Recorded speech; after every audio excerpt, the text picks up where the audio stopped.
Welcome to Sparks of History, where Jewish history and world history meet. We are very pleased and honored to have with us today Rabbi Moshe Taub in our ongoing Mosaica Press series. Rabbi Taub currently serves as the rabbi at the Young Israel of Holliswood, New York.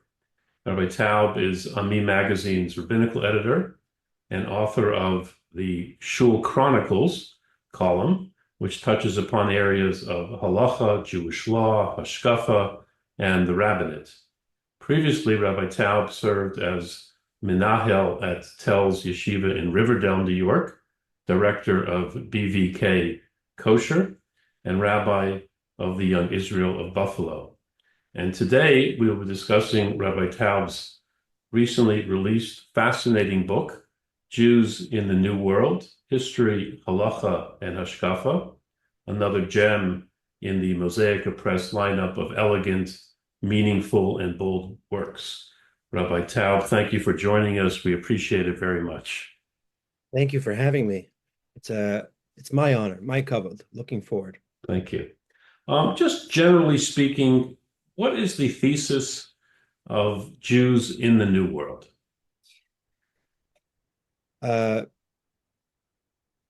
Several years ago, my brother-in-law was visiting us. It's a happy accident. The thesis is almost retroactive. And several years ago, my brother-in-law visited for Shavuos, and he gave me a book. Could you return it to the shul? And it was a book on the life of RJJ, Rabbi Yaakov Yosef. Incidentally, Yosef was his last name, spelled Yud Ayin Zayin Vav Pei. And I started looking through it, and like most writers, I said I could get a column or two out of this, but I wasn't enough because I wanted to know what world he came to, and then I looked into that. But what world did they come to? And Zechor Yemos Olam, as a Hirsch says, to study history is hakaras hatov. And if I had to put a tag on it, it's curiosity, but the goal and the thesis is hakaras hatov. And I'll say one last piece. You mentioned I was a rabbi in Buffalo. And Buffalo played a significant role in American history. McKinley, the president, was assassinated there. But in Jewish history, the first Rebbe in America is buried there. And I'm a Kohen. In my shul then, we had a flyer about information about this Rebbe who had connections to Chaim Kanievsky and the Stipler's family. Just fascinating. Herner Steipler going. And in that handout was a picture from an article in the American Hebrew, like the Jewish Press or Yated Hamodia. It was a Jewish periodical that had sections for different cities, like what Jewish is going on in Buffalo. In those days, it was a big town. And in 1911, that edition, it had the passing of Rabbi Rabinovich, the first Rebbe in America. But underneath that, and this goes to the thesis, underneath that was an advertisement for November 20th, I'm not mistaken, 1911, there'll be a class on 49 Delaware Avenue. So again, this is 130 years ago, 120 years ago. Robert Altman will be giving a class November 30th, 1911, titled The Early Jews of Buffalo, New York. And you read that, you giggle to yourself, and you realize, one second, I'm laughing because doesn't he realize that he's from the early Jews of Buffalo? And then you realize we're from the early Jews of wherever. We all are living in some distant futures past. And everybody believes that they live in modern times. The famous Medrash, it's in a few places, but in Rus Rabbah, on the end of Perek Beis, had Boaz known that his story would have been written, had Ruvain known that his story would have been written, had Aaron known that their story would have been written, he wouldn't have given her koli, parched grain. He would have given Rus a fatted steak, a good Wagyu beef. Had Aaron known that greeting Moshe would be taught to students, he would have come with a symphony. Had Ruvain known that his coming to rescue Yosef would be recorded forever, he would have put him on his shoulders. And then the Medrash says, what about us? Right now, HaKadosh Baruch Hu, Mashiach, Eliyahu Novi are writing a new chelek of Divrei Hayomim that will be given to us when Mashiach comes, of our stories. So the thesis of the book is hakaras hatov, but it's also awakening ourselves that what are they going to write about us and what are our responsibilities? What are we supposed to build? Because we are in some distant futures past. Okay. So let's go all the way back, or at least to a past modern time. The first Jewish community in the New World, where was it? And who was their spiritual leader, their rabbi, their rav? The first community would seem to be, now there is some murkiness, we have to say. Adam Smith, the great economist, talks about the Jews of South America after the Spanish Inquisition, and many Jews did go there to take part in the sugar trade. Because many of these were conversos and Marranos, some of them continued in that path, disappearing into the ether of Gauls, of exile. However, with time, the Dutch took over a small section, the northeast section of the large land of Brazil, an area known as Recife. And because it was run by the Dutch, the Jews were able to relatively act free. And together with other Spanish expatriates, they were able to talk their language, wear tzitzis, put on tefillin, and become returned to Yiddishkeit. There's a story behind that story, but suffice it to say, by the turn of into the 17th century, so the early 1600s, you had a nice group in Recife. The mikvah was only recently discovered due to some construction nearby. An Israeli tourist, they're digging and they find this pool of water, and just serendipitously, a tourist walks by, Zemikvah, Zemikvah. They didn't have a rav initially because it came about sort of haphazard. It had two phases. The first phase was like many balabatim, you could assume you're on vacation, you don't need a rav. But then after some time, questions arose. And the first question that arose that had them recognize the necessity of a rav was this was the first community that we're aware of, a complete community where we lived below the equator. When you live below the equator, your seasons are reversed. So winter is our summer is their winter. And that's because, as the Siforno says, the earth after the Mabul went on a tilt. So, the north is going to be closer to the sun. And then other half of the year, the south is going to be closer to the sun. So they had a shaila. 60 days from the autumnal equinox, we, outside of Israel, we start asking for rain. It's the rain season, but it's not their rain season, not below the equator. What do we do? So they wrote to Reb Shapsai HaKoyin Misalonika, one of the great Gaonim, and you could find this on the side of the Shul Chronicles. This is something that Australia and South Africa today, we need this tshuva. What do we do? And he answered them. And that's when they brought in their first Rav, together with other Rebbeim, but we'll just focus on Rabbi Abuav, a very famous family. Around late 1630s, he arrived, built yeshivos, mikvos, as we mentioned, and he was a tremendous Talmid Chacham. Unfortunately, this is something that we see throughout Gullus, and what also makes my focus on this history so unique. Every Gadol, whether it's Rabbi Aaron Kotler, Rabbi Soloveitchik, or Rabbi Abuav, they build forever. They're building a community that is going to last forever with the knowledge, like the Mishkan, that it's portable, that we may have to fold up and go, which is why I think the Mishkan is repeated more than any other mitzvah in the Torah in such detail.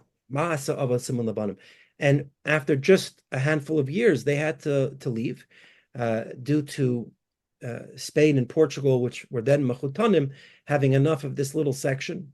They left the Jews sometime, and the Christians helped fight, protecting the Jews, but the Jews all had to leave. There were also famines, but a long story short, the Jews were thrown out. Rabbi Avuav went back to Amsterdam. In fact, he was a part of the cherem of Spinoza. He wrote Kinos and an autobiography, a Sefer Zichronos. Some of the things I'm sharing with you come from his own writings. And then the last Jews on the island got on a boat to St. Charles. It was supposed to go to Amsterdam. They couldn't make it to Amsterdam due to pirates and weather. And the captain, the non-Jewish captain, said, "I'll take you to North America." And they said, we can't go to North America because it's run by the British and others, British didn't allow Jews for 400 years. He said, no, there's one tiny section like Recife. It's called New Amsterdam, today New York, that's run by the Dutch. Jews could go there. And that's how the first 20 or odd Jews arrived the week of Rosh Hashanah in 1654. This community in South America was a Sephardi community predominantly or exclusively? Yeah, it's fascinating. You mentioned some of my CV. This past year, I was the menahel or the principal in Yeshiva Tiferet Zion, which is a Bukharian yeshiva here in Queens. And I also teach in YU, the girls' school, and in Beis Yaakov Sheva High School. And there's a lot of Sephardim in Queens. And I always remind them, you tend to view it that you're coming to America, which is predominantly Ashkenaz, and you're trying to fit in, and you may make changes, unfortunate as they are, to your minhagim, which you shouldn't do, to fit in. But the truth is the opposite. Sephardim were the first to come to this country. Sephardim and Nusach Sfard, especially the Spanish-Portuguese synagogue, just as one example, and Nusach Sfard and Sfardit Avara, they were the first to come and the first to create the foundation for the future Ashkenazi arrival, which only really came in mass in the 1800s, especially the late 1800s. Let's tell you a story. It's not really history, but it shows this bias. There's a company out of Lakewood that makes snacks, and they have these tortilla chips. There's a fellow with his sombrero, not really about cultural appropriation. And on the back, it says, Birchasoi Shahako. So I walk into class one day, Hilchas Brachas, and a girl says, what bracha do you make on these? I said, Shahako. She said, you're right. I said, I'm right because it says it on the back. I said, but you're a Sephardi. For you, it's a hadama. It's a machlokus, the Ramon, the Shulchan Aruch, without getting into details about crushed items. She says, yeah, but it says it on the back. So I actually called the Rav HaMachshir in front of the class, and I told him, well, I want to teach them that you make phone calls. And he said, yeah, it's Shahakol, the Ramah. I said, but what about Sephardim? And he said, how many brachas do you want me to put on the back? I said, just two. I don't need berachas achama. But, we have to understand as Ashkenazim, not only currently to be open to the Sephardim, but to have akaros hatov. They paved the way for the mikvahs and the shuls and the fighting with the government. It was Sephardim. Now, there were Ashkenazim, maybe we'll get to, who also played a role. Sir Walter Raleigh, on one of the initial missions of the King of England to look at Jamestown, to look at the original colonies, there was a mineralist who was a student of the Maharal's mishpacha, who came here, an Ashkenazi, a frum person, who actually died in England because, again, as we said, England didn't allow Jews.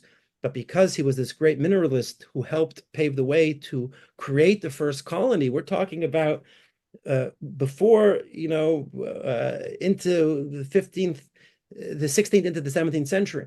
He was allowed to stay in England, but unfortunately, whose names escape me, I'll tell you in a minute. Unfortunately, when he arrived in England, and he was, speaking at universities, he was once checking into a hotel before a speech, and they asked him, do you accept Jesus as your savior? And he said, absolutely not. I believe in the only one God. They didn't know what to do with him, because in those days, Jews weren't even supposed to be there, but they threw him in jail, and he died we don't know for sure. Historians debate if he died in jail or due to a later invention that he had in prison if he left. So there were Ashkenazim who sacrificed a lot, and I don't mean to go too long, but the Sephardim, I want the listener to be aware of something. There are no kinos for the Spanish Inquisition that we say every year. I was by a simcha with Mishpacha, Rabbi Daniel Gladstein, who we were talking about this issue, and he wrote about it in his previous book. He told me his theories, and I said, I think the reason why is very simple. It never ended. The Spanish Inquisition, what the Sephardim went through, and that includes Rabbi Yosef Kairai, who was 4 years old in 1492, it started before. It started in the 1300s. The Pope gave it Haskama in 1492, but it continued. People until 1960s, it wasn't officially revoked, but Sephardim were killed on this side, my side of the world, in Mexico City, in Brazil. There was a Yid in Recife who went outside of his boundaries and the Spanish Portuguese found him.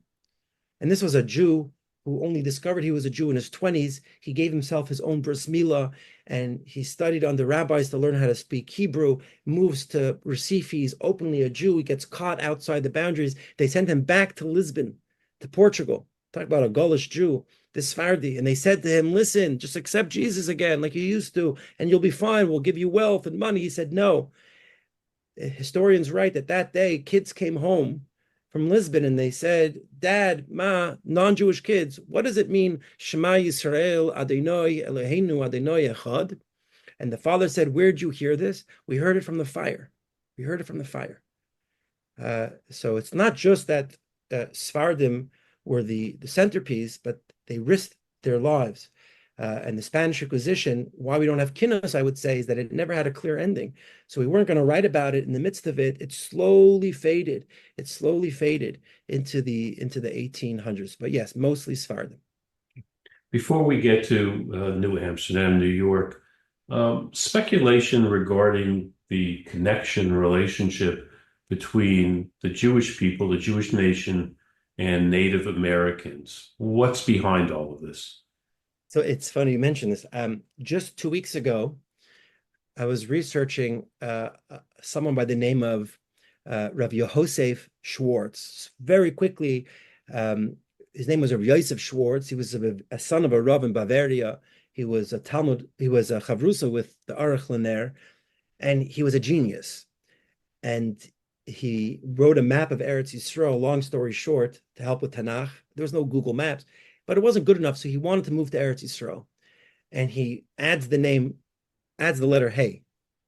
And he arrives in Jaffa in 1839, and he had a walk to Yerushalayim, just a walk, because it's Erev Pesach.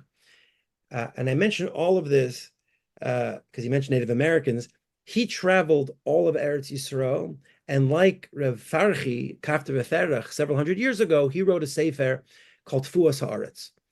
And relating to American history, when he visited New York to collect funds as a shadar, Shluchei de Rabbanan, in 1849, he met Isaac Leeser in Philadelphia, which we could spend 2 hours about Isaac Leeser, who was inspired by Rabbi Schwartz and said, I'm going to translate Tfuas Haaretz, which was 500 pages. And he did, and you could find it on HebrewBooks.org.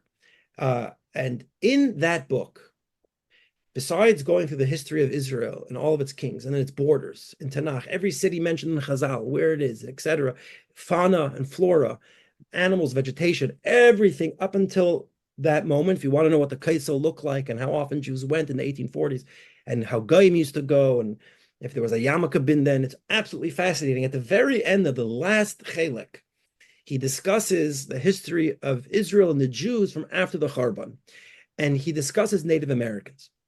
And he was very dismissive of the idea of the Native Americans being the 10 lost tribes. Now, to a reader seeing this for the first time would wonder, why was he so fascinated and why was he so strong? And the listener should be aware that this was probably the most common belief, not just among colonial Americans, but even the founding fathers, even Lewis and Clark, when they were sent on their mission, mapping out the land, they were told by the greatest of leaders, could you just meet with some Native Americans and find out once and for all if the Native Americans are the 10 lost tribes. The Rabbi Nasha ben Yisrael, a hero of Gullus, if there ever was one, in Amsterdam, we're only here in New York because of him, for reasons we don't have time to go into. He wrote a sefer, and in many Svarim, and it was translated in the 1600s to English, and he believed they were from the 10 lost tribes. They have bris milah, they rise kriya upon death. John Adams dismissed it as a fairy tale. The Mormons, of course, embraced it. How Mormonism and Judaism were symbiotic, and the Chabad Rav who helped influence it in the 1800s is also a story for a different time. But there was a fascination, almost a romance, this romantic idea of the Jews coming thousands of years ago and being the Native Americans. And and is also one of the first non-Jewish book was The Jews and the Probability of Them Being Native Americans. That was almost its title. Its subtitle was On How to Convert Them Back to Jesus, by the way. The point of all of this and why it's nogea to us the founding fathers were deists, many of them, not necessarily Jesus believers. They very often look towards the story of the Jewish nation as their template of growth.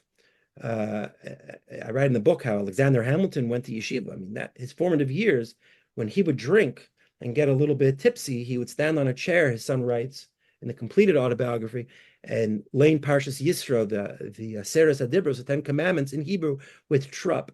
So there always was this love affair with Yidden and the Yiddish story.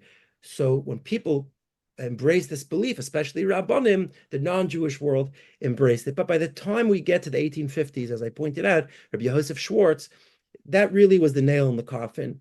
And today, besides one tribe, because tribes also claim this, besides one tribe, you won't find Native Americans who accept this. And among historians, I haven't found any value that support this theory anymore.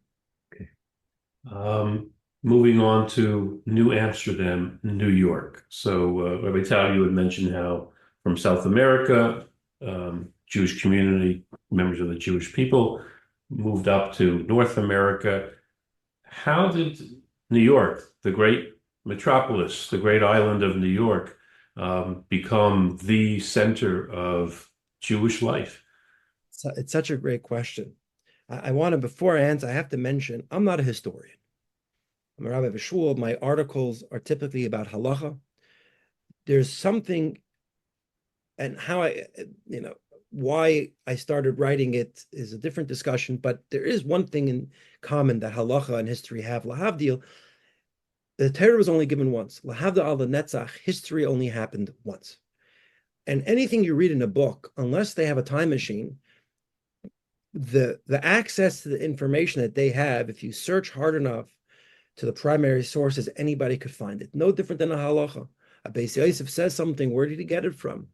A Rambam, where did the Rambam get it from? And you keep going back until you find that nakuda, the starting point, and which makes it a lot of fun, but also very frustrating. So your question is a great example of this.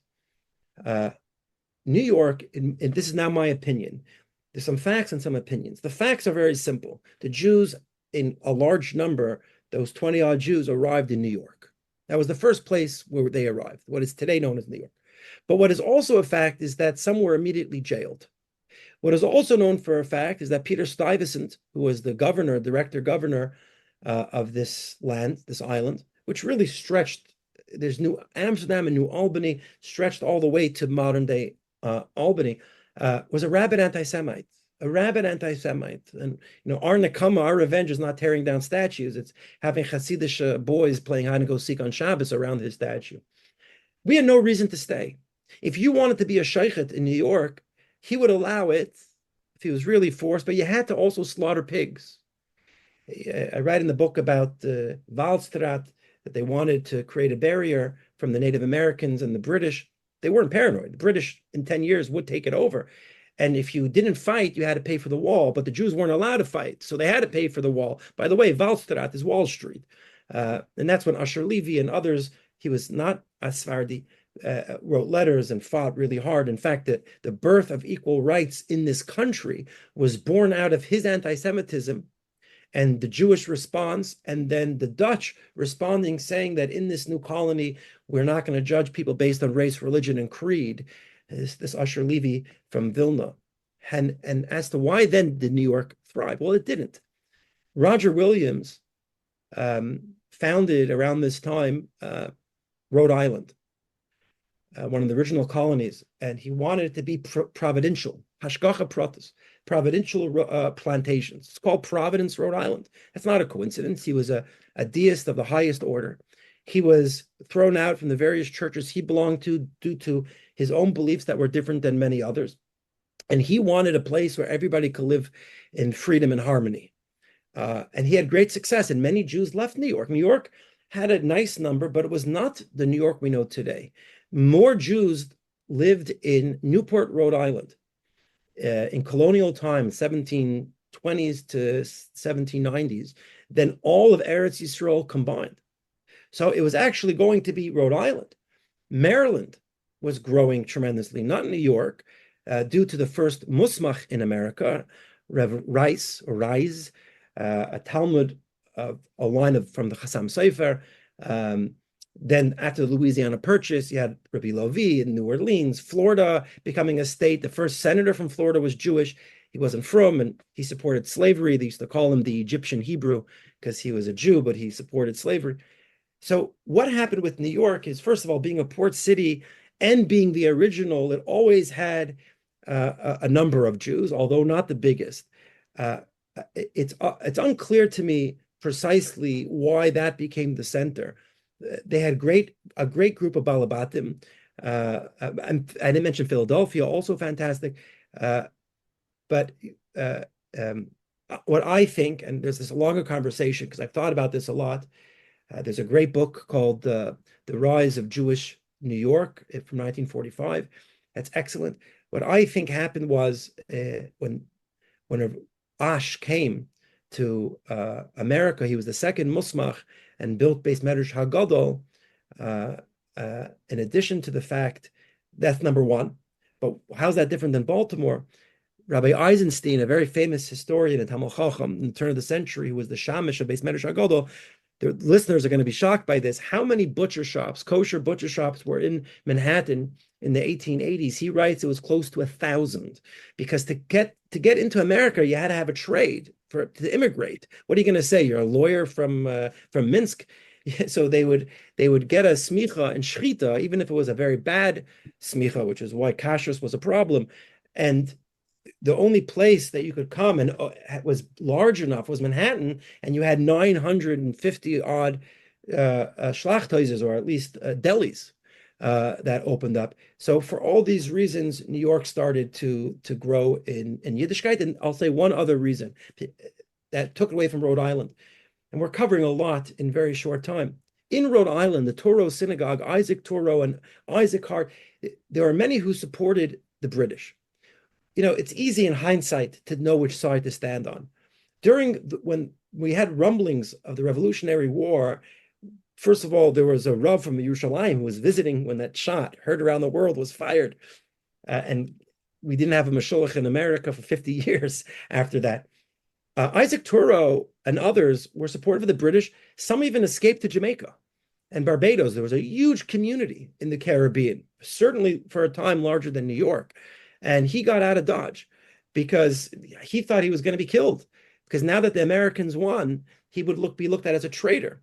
Reb Gershon Seixas in New York, who was a pulpit rabbi, American born, was in America then, but English speaking, raised from, didn't go to classic yeshiva, but a very knowledgeable and caring person. When he thought that the British were going to win, he closed down his shul. He left with all the Sifrei Torah, and he gave a drasha talking about the importance of the Americans winning.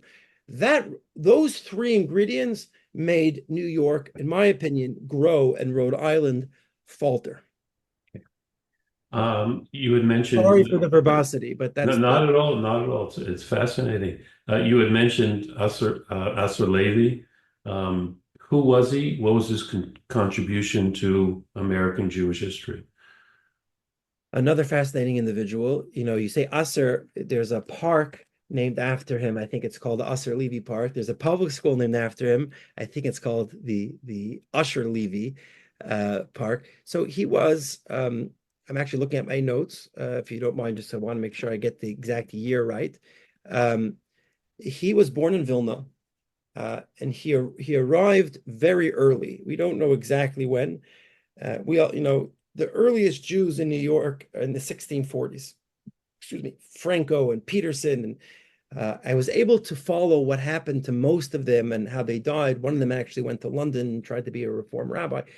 But Usher Levy arrived, and he was a very obvious Jew. In fact, when he died, I found his last will, and he had a Havdalah candle and other paraphernalia.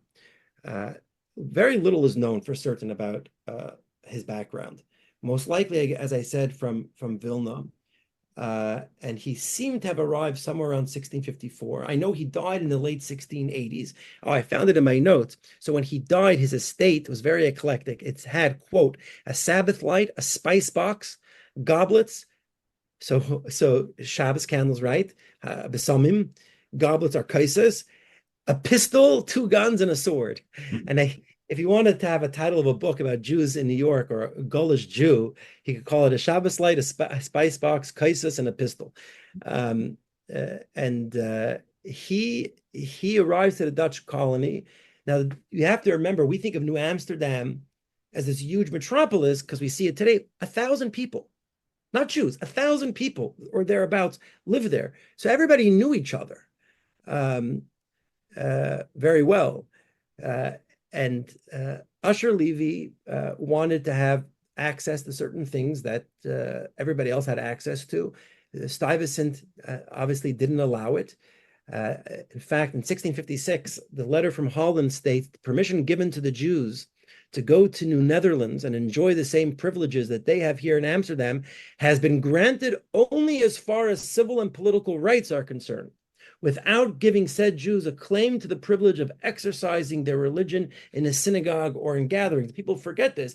Even when Stuyvesant fought and lost, he didn't completely lose. They were not allowed to make a shul. Spanish-Portuguese synagogue, I'm not sure what they say now, but they are the oldest community shul, even though it's moved. But there were times that it was done in secret. You had to do it in secret. So let's get back to Usher Levy himself. So Usher Levy, when he had to pay for the wall by Wall Street and not serve in the army, that was something he didn't want. He wanted none of this.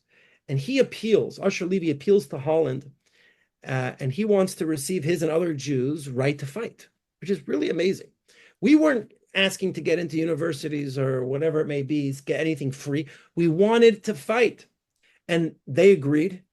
And the American tradition, even though there was no America, of being treated equally under the law really started with him. And the letters to Stuyvesant back and forth started with him and this one Jew from Vilna, his desire to fight in defense of this new home.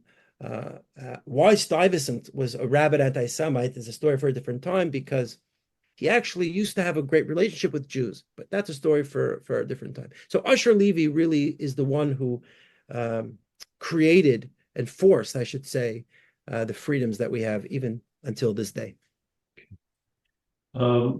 New Orleans, we think of New Orleans, we think of the Mardi Gras, we think of obviously the French influence in New Orleans. What characterized Jewish New Orleans, and who was Rabbi Elavi?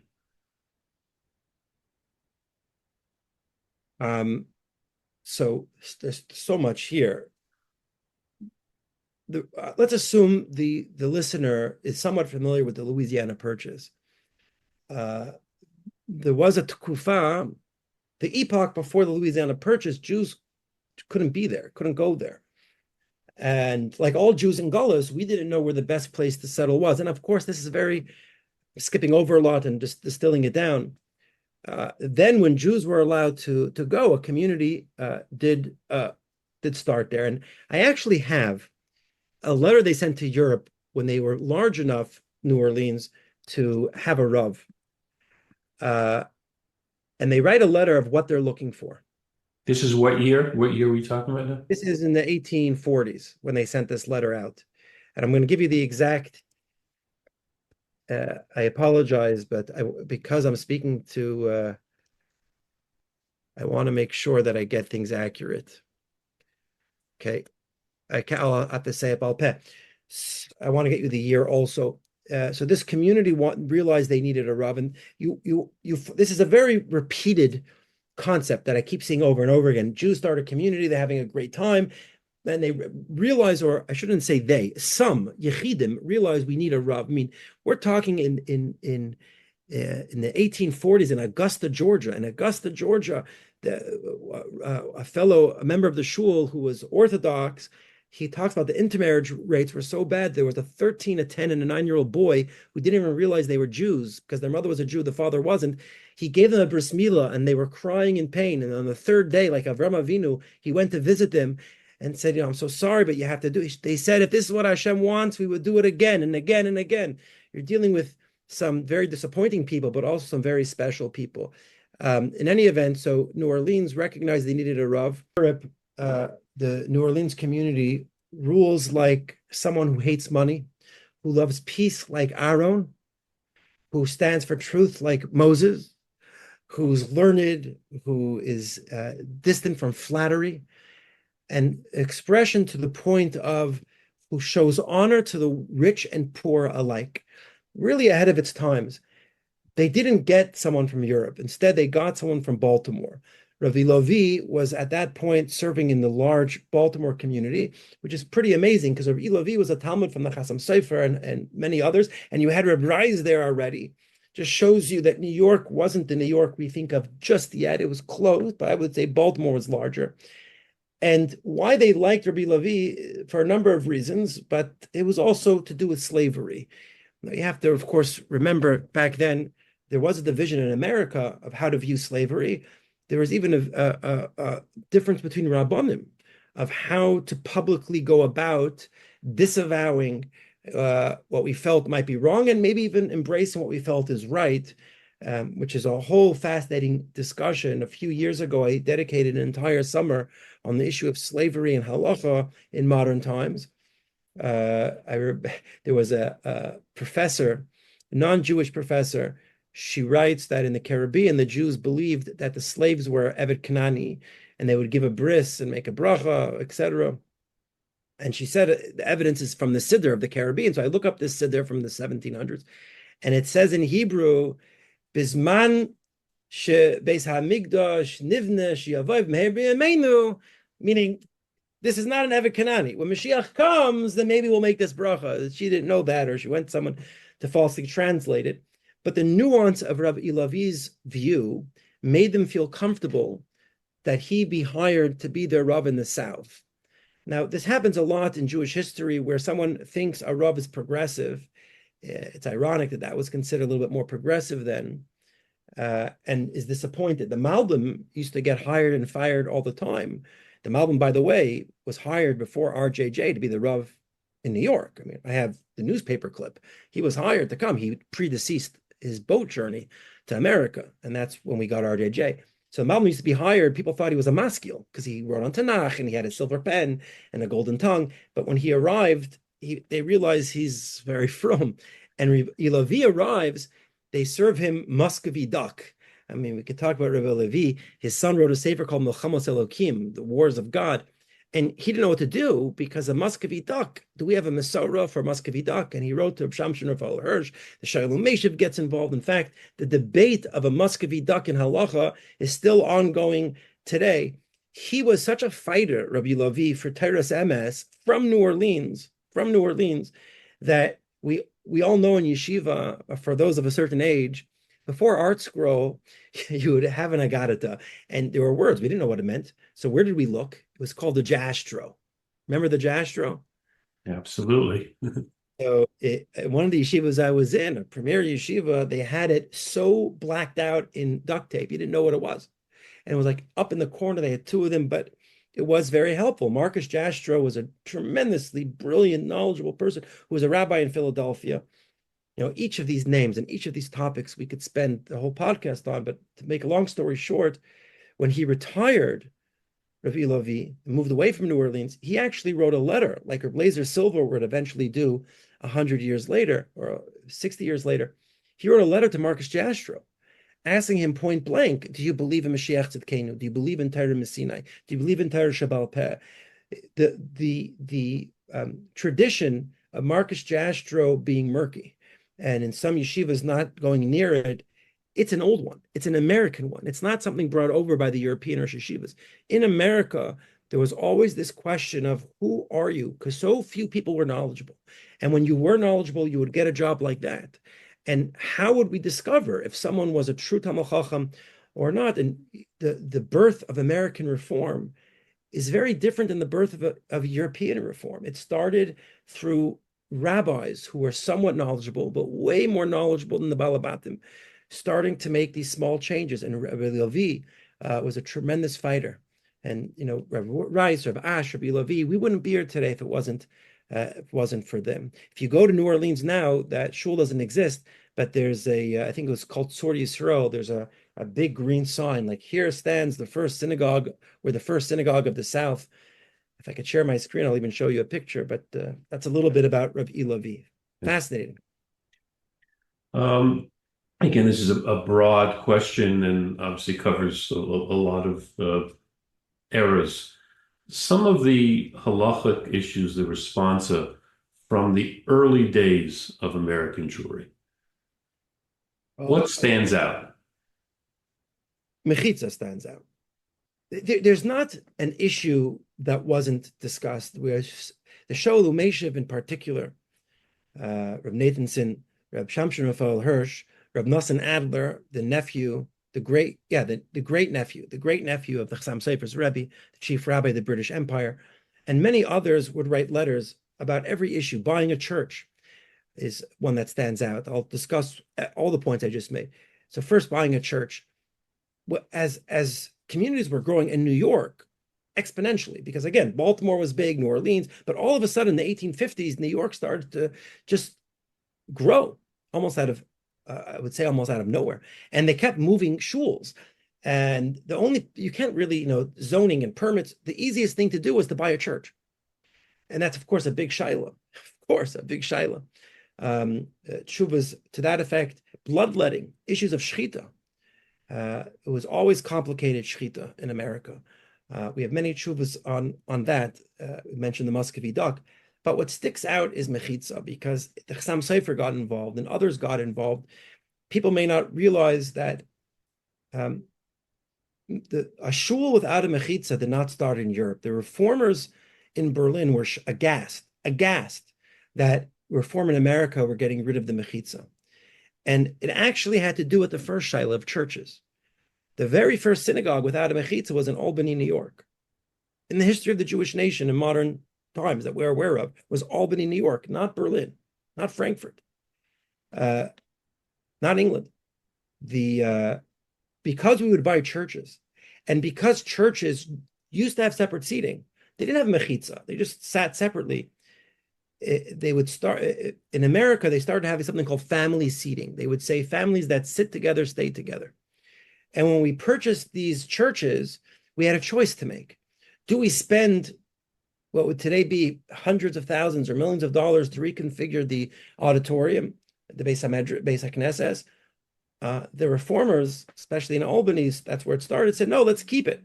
It was actually convenience, about money. He admits this in his own letter. It was all about money. And the Gedalim in Europe recognized the severity of this issue. And those tshuvos they become firebrands. And those are absolutely fascinating. But there's not an area of halacha where the Rabbanim of Europe didn't get involved. The listener should remember there was nobody else to turn to. There were no poskim until the 1850s.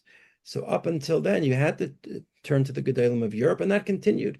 That really continued until RJJ arrived here. And even then, but in fact, in the back of my book, this is only part one of many, I would hope. What I included in this first edition was the history of Mechitza. It's about 60 pages. It's so vast of what happened in the United States. And it went on for so long. It went on for about 100 years, this battle for Mechitza. And the irony, I'll end this question with this, the irony of this battle cry of families that sit together, stay together, is how untrue that is. That the families that sat together, there are no fifth generation Reform Jews that I'm aware of. They're lost. They're lost to Yiddishkeit. Very painful. But if you read in the book, I discussed the many tshuvas relating to mechitza. To me, that's the most fascinating. And so when did the responsa not stop, but when did responsa become homebred? You said in the 1850s, Rabbi Taub. Who are some of the key figures? I think you write in the mechitza issue, you write about Rabbi Silver, but in the 1850s going on, who now answered the questions for American Jewry? There was a periodical called The Occident. We mentioned Isaac Leeser in passing. And he's a name that comes up so frequently. So much so that I always ask my editor what to do, because if someone picks up the Ami magazine, let's say two Shabbosim ago, and sees Isaac Leeser without any context, but on the other hand, I can't every week go over his biography. He became a famous defender of Yiddishkeit as a very young man. In fact, I tell you a tshuva in a second that really struck me. But before I get there, so he then moved to Philadelphia. Long story short, he wrote the first translated Chumash. The story behind the first Siddur and the translated Chumash goes back to the first King Charles I of England, and Rabbi Templo and the Beis Hamikdash, that they would travel and show various kings 100 years earlier. This is also fascinating. But Isaac Leeser took this and then made a translated Chumash and put out the Occident. It was the Jewish press, the Ami, the Mishpacha. It was RJJ Journal, tradition, all combined into one. And it was in there that the Rabbanim, when we started having Talmidei Chachamim, would debate issues. Even the Reform, they wanted to start a new Minhag America Siddur. Rabbi Rice from Baltimore is vehement, not just against the reformers, but against Isaac Leeser allowing their material to enter the magazine. When there was a shaila of kosher esrogim, where did they get esrogim? They got it from Jamaica. But was it a morkav? Was it mixed? Was it not mixed? Was it a pure breed? You have to have a purebred esrog. The fighting happened between who? Between Rabbi Levi and Rabbi Rice. Now, to be sure, they then wrote letters to Europe, to the same Gedolim, to hear their responses. But when Rav Ash, when Rabbi Levi, and when Rabbi Rice were here, in the pages of the Occident, you start seeing our own shuvas develop. But we always, even ad hayom hazeh, we still go to Gedolim. It wasn't until the 1970s that Rabbi Yashiv and Rosh Zalman Auerbach, sitting on a Beis Din, wrote a letter to Rav Moshe Feinstein in New York. I don't know if there's an earlier where it flips, the script flips, and they wrote him here. But we always went back. And I want to say one other tshuva that I can't believe it skipped my mind. President Pierce, I believe it was, sent the first consul to Jerusalem by the name of Warder Crescent. Long story short, Warder Crescent was a Mavakesh, like the king of Kuzar, born into a Quaker family, becomes Catholic, dabbles in Mormonism at its birth, dabbles in everything, but his heart sang for Jerusalem as a Christian man, to see the place where Yashka was born, and he convinces the administration to have a consul. And there was always a close tie to Jerusalem. I mean, Abraham Lincoln, before he got shot, told his wife on the way to the theater, when this is all over, this term, we're going to go visit Yerushalayim. That was the promise. President Grant was the first to visit Yerushalayim after he was president. That's a whole different story. From an anti-Semite to the most beloved of Jews, Grant was. In any event, he gets to Israel. He has a dove on his shoulder when he pulls into the port of Haifa, and an American flag. And he starts seeing, and if you read about Reb Shmuel Salant and the Talmidei HaGura and the Chassam Sofer, how abused the Jews were, such a small community, living mostly in what we call today Mea Sha'arim, because they arrived Parshas Vayetze. Mea Sha'arim is gematria, a numerical value of 666, which is actually a holy gematria, unlike what others say. And they were abused by the Christians because they were missionaries and they wanted the Jews to convert. And he couldn't believe this, Warder Crescent. And we know this from a biography. You could find it online, called The Key of David. He wrote about himself. And he gives us the date that I, like Rus, who told her mother-in-law, where you go, I will go, I became a convert. But there was a problem. Well, before I say what the problem was, a friend of mine, Rabbi Milevsky, he discovered something which now it became accepted. In fact, the Art Scroll New Medrash Rabbah put his idea in there. His discovery was like this. Rav Ettlinger, in the Binyan Siyah, this is the most amazing tshuva about an American. He has a very famous tshuva. A ger has to do four things. They have to accept the yoke of Torah. If they're a man, they have to have bris milah, mikvah, and a karban. Now, we can't do a karban until Beis HaMikdash comes. But the first three for a man, they do. But in between the bris and the mikvah, what's their status?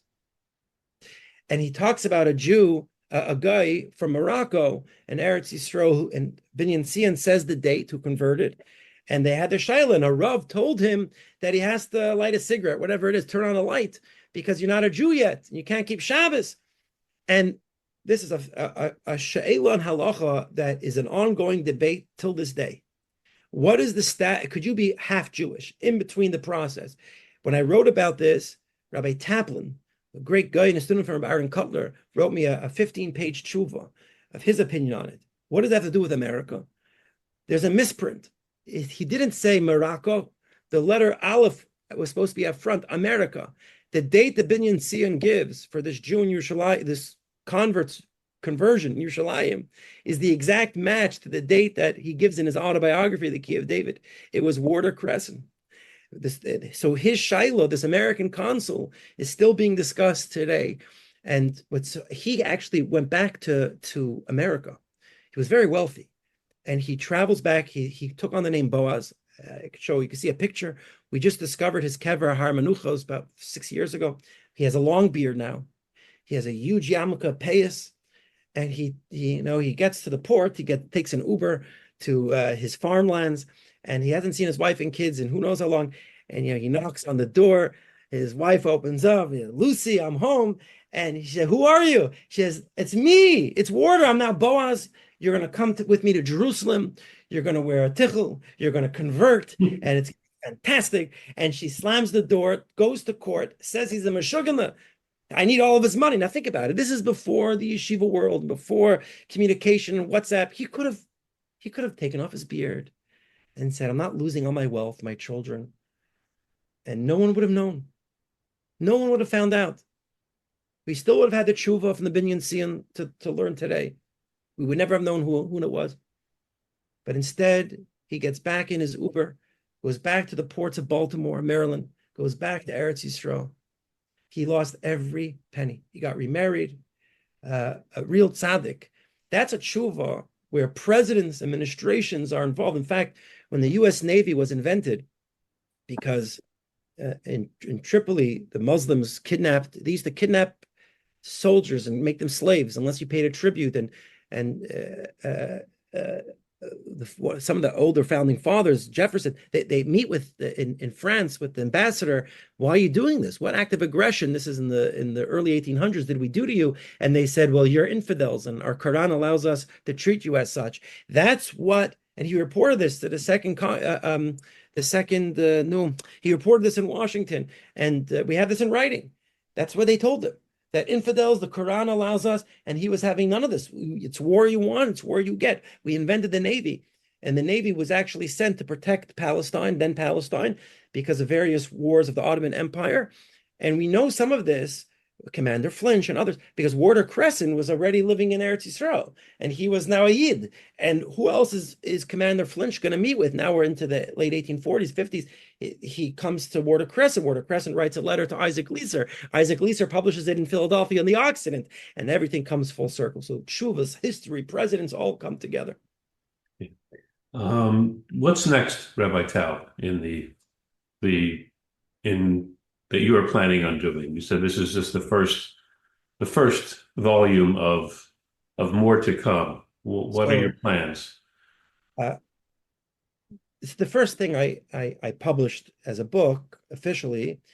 The history series is ongoing. Kanai Na'ara, it's a question of how to organize it by year, by topic. I'm thinking of the next history book, the halachos and history of Abdus, of slavery, which I think is fascinating, and Black and Jewish relations, maybe, or the relationship between presidents and Jews. There's a million ways to go about it.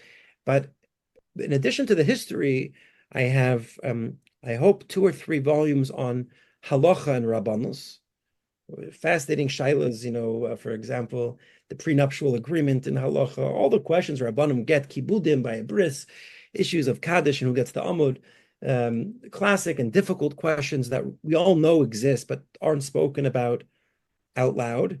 Bas mitzvah celebrations, all those fun, sometimes controversial topics, as well as a series on each of the Yamim Tovim. When I say the Yamim Tovim, it's not your average, like with Purim, I'll ask, why isn't Hanukkah, on the Hanukkah one, mentioned in Al HaMichya? What is Megillas Antiochus? On Purim, I'll ask, what is this new Megillas Hagra? Why isn't there a Yom Tov Sheni Shalgolios for Purim and for Hanukkah? It's not the answer people think. So I took the most fascinating questions that everybody has but never says out loud, and utilize them as a stepping stone to discuss the depths of each of these Yamim Tovim. So history, Halachah, and the Mo'adim. And of course, this discussion is about history. What's next, I hope, is Mashiach Tzidkenu. Amen. As we started off that medrash that we're going to receive this book of Chronicles one day, and we have to hope that even if our names aren't in it, even if our names are not in a Rashi or Ibn Ezra on that new book of Chronicles, when our Ein sits on our lap and we open up that new Divrei Hayamim to teach them, we shouldn't need to look at Rashi when we see certain names, Ward of Crescent, or even the Goyim. I mean, the cover, the Hakaras HaTayv we have to have for George Washington and for Alexander Hamilton and John Adams is enormous. So I'll end with this. Alexander Hamilton didn't just go to yeshiva. He fought for Jews in New York. He fought for Jews as a lawyer, writing to one judge who refused to believe a testimony of a witness, because a state witness, because he was a Jew, writing to him, have you forgotten where you came from as a believer of Jesus? Do you forget that there's only one nation that God spoke to, panim el panim? I mean, he was giving over his cheder. Why he was in cheder, you have to read the book. And the lumdus, every listener should remember this, and I really will stop talking. The government, the Constitution, does not give us the right of free speech or of religion, because the government that gives you the right could take away the right. What Hamilton and Madison, what the founding documents created that was new, is that these are natural rights. The Constitution are laws to them, not to us. We have the right of religion. It's a vow that they can't take it away. We do not get the right of free speech from the government. What we have is a promise from the government that they won't take it away. That type of lamdus could only come Me'ez HaKadosh Baruch Hu, inspiring the hearts of these tzadikei umas ha'olam, who created the ability for us to learn so much Torah and do so much chesed. May we utilize it for schusim, for the sake of Eretz Yisrael, the soldiers fighting on our behalf, for the release of the captives, for the refuah shalema of the captives, and for the soldiers. And may we have betach and shalva b'mheira b'yameinu. Amen, amen. Rabbi Taub, thank you so much. And we urge all our listeners and viewers to go online and purchase New World, Jews in the New World, History, Halachah, and Hashkafa. You'll find it, as this podcast was extremely fascinating. And Rabbi Taub, thank you so much. Thank you. Hatzlacha.